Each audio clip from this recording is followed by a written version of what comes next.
policy and policy formulation in management. Policy and policy formulation.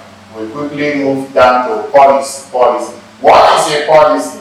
According to our plan, policy is a deliberate system of principle that guides decision and achieving rational outcome in management. So every decision, there must be set out policy. There must be set out rule. Without a set out rule that will direct organizational activity, such achievement of targeted goal may be very, very difficult. So there must be a set out rule, and this set out rule is what we call policy. A set out rule helps you to guide your activities, both planning, controlling, organizing, and even forecasting must be done in line with the set out rule of the organization.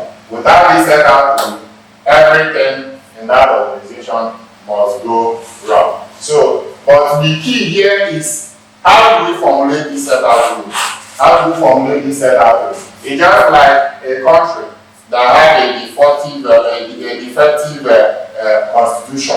It means that every activity that is carried out in that country with such defective constitution must have error. So that is why policy formulation, is very key towards achieving organization management goal.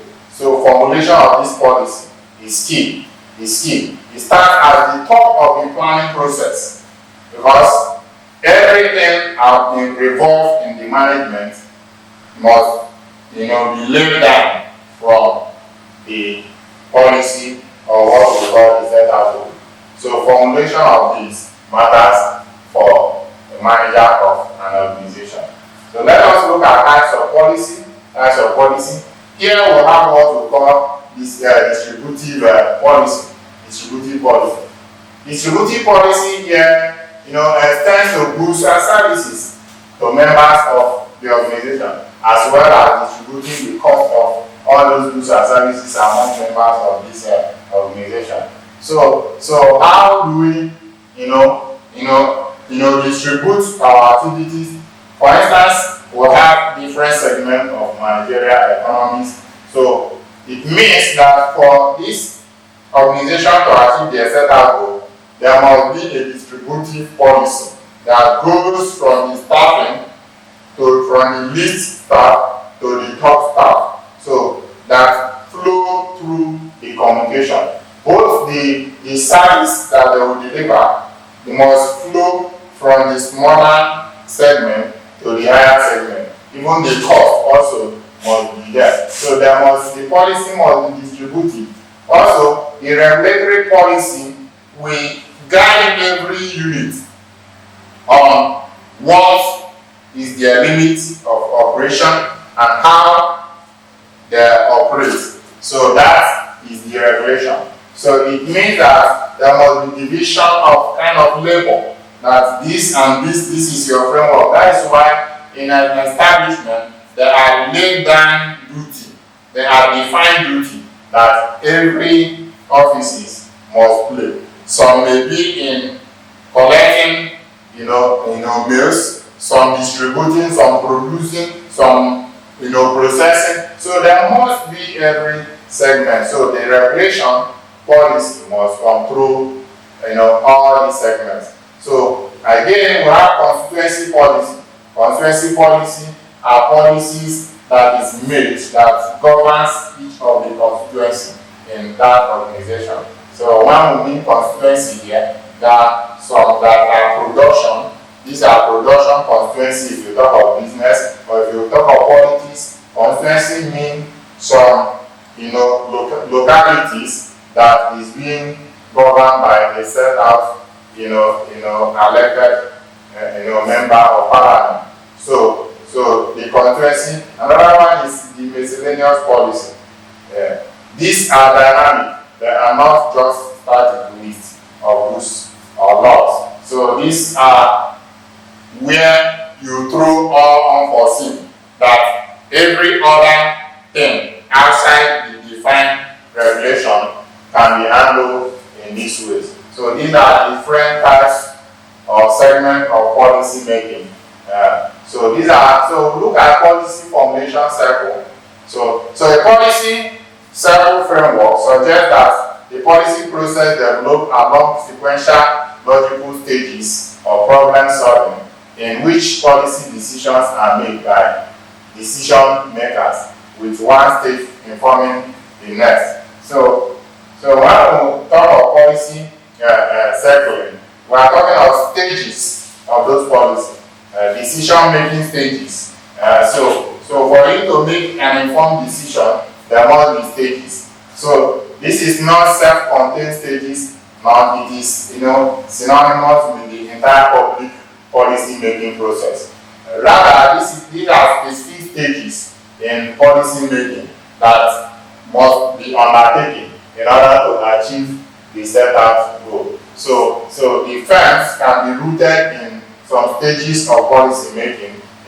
You have the process stage, the previous stage, and the current stage, and all other ones. So the policy cycle usually include the following stages: the agenda setting of the establishment. Establishment has to set agenda, the problem definition or analysis, the stage of that, and again the policy tool selection, implementation, enforcement, and evaluation. So these are different stages. There must be, first stage is the stage of the agenda, the setting of policy, the suggestion of policy. So after setting agenda, the next is to analyze and interpret the problem, that problem that are defined. In economics, we say the first stage is definition or identification of problems. So first of all, you have to identify problems. The next is you have to define or analyze the problem. Another one is the tools. How do you want to achieve this problem? What are the tools? What are the materials? What are the things needed in order to solve this problem? So the tools matter. When you get the tools, you use the tools and start implementing those processes. So that is for implementation stage. So implementation without enforcement stage is always achieve not much targeted. We achieve a low returns. So but this enforcement have implementation to achieve more targeted results. So after enforcement and achievement, it is always good that the establishment will come back and evaluate all the process from the planning or the identification of problem to the achievement of those purposes. When you evaluate, you know if there's area for improvement or another area to reduce or amend. So this evaluation stage also matters. Part of the problem we have here in this side of the part of the country or in this country is because so many implementation goes on without enforcement and without evaluation. So evaluation has to know the extent of achievement one have made or the areas one needs more improvement. So it is widely agreed that policy cycle as a framework is an ideal type from which every reality curve push away from. So actually different stages are sometimes shaped simultaneously, and then there is successions or feedback of each of these stages. So intended effect of all this policy formulation. So in social science, the intended sequence are outcome of a purposeful action that are intended or foreseen. So whenever an establishment set out a goal or plan, there is always what we call the focal or the expected end. So the expected end is always everything work towards the expected end. So this expected end defines the intended effect of every policy formulation and management. So it is important. So it is planned as a purpose or goal. It's a deliberate intention that in this thing, this and this are where we are focusing on. So these are also, let us look at the decision making side. The decision making side. Decision making is the process we described before that involves identifying some of these problems, gathering information, assessing alternative solutions, and so on. So this using this different step-by-step decision-making process in trying to achieve all these things. So every decision-making process produces an outcome, which we know that might be an action or recommendation or an opinion. So decision-making is perhaps the most important component of managerial activity. So it plays an important role.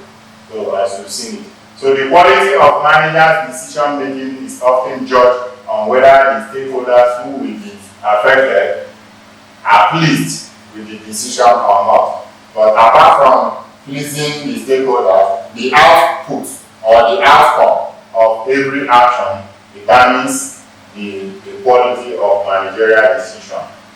So the effectiveness or the effective management decision-making is always judged by the success or the success of those outcomes. So successful in that it achieves its purpose. So apart from trying to please the stakeholders in the establishment, the key to managerial decision-making success is what? The success, the outcomes.